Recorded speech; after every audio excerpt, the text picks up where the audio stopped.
मैसेडोनिया और रोमानिया, 3 यूरोपीय देशों की यात्रा पर रवाना हुई राष्ट्रपति द्रौपदी मुर्मू। जाने एजेंडा।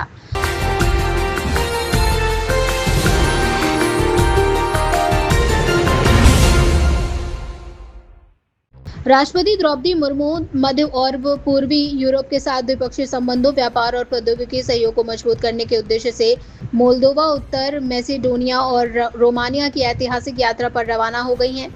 राष्ट्रपति द्रौपदी मुर्मू की यात्रा का पहला चरण सोमवार से मोल्दोवा में शुरू होगा। ये किसी भी भारतीय राष्ट्रपति की मोल्दोवा की पहली यात्रा होगी।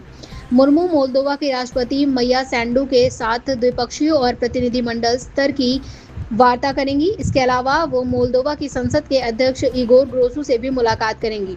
राष्ट्रपति का मोल्दोवा भारत संसदीय मैत्री समूह के सदस्यों के साथ संवाद, भारत मोल्दोवा व्यापार मंच को संबोधित करने और वहां रह रहे भारतीय समुदाय के सदस्यों से मुलाकात का भी कार्यक्रम है।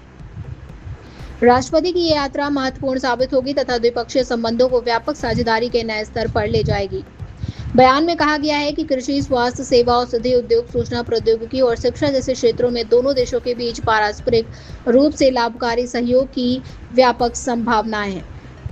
राष्ट्रपति मुर्मू 21 से 22 जुलाई तक उत्तर मैसेडोनिया की भी यात्रा करेंगी। राष्ट्रपति गोर्डाना सिल्जानोस्कोआ दावकोव के निमंत्रण पर होने वाली ये यात्रा भी किसी भारतीय राष्ट्रपति की इस देश की पहली यात्रा होगी।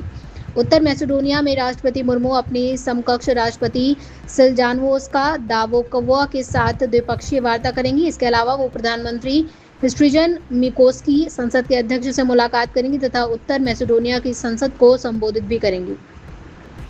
राष्ट्रपति भारत उत्तर मैसेडोनिया व्यापार मंच को भी संबोधित करेंगी। दोनों देश कृषि, औषधि उद्योग और आईटी सक्षम सेवाओं जैसे प्राथमिकता वाले क्षेत्रों में आर्थिक सहयोग को और मजबूत करना चाहते हैं।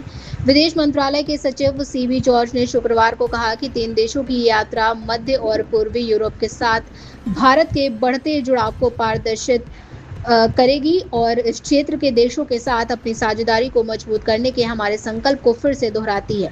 ये यूरोप के साथ भारत के व्यापक जुड़ाव और यूरोपीय संघ के साथ रणनीतिक साझेदारी को भी आगे बढ़ाती है।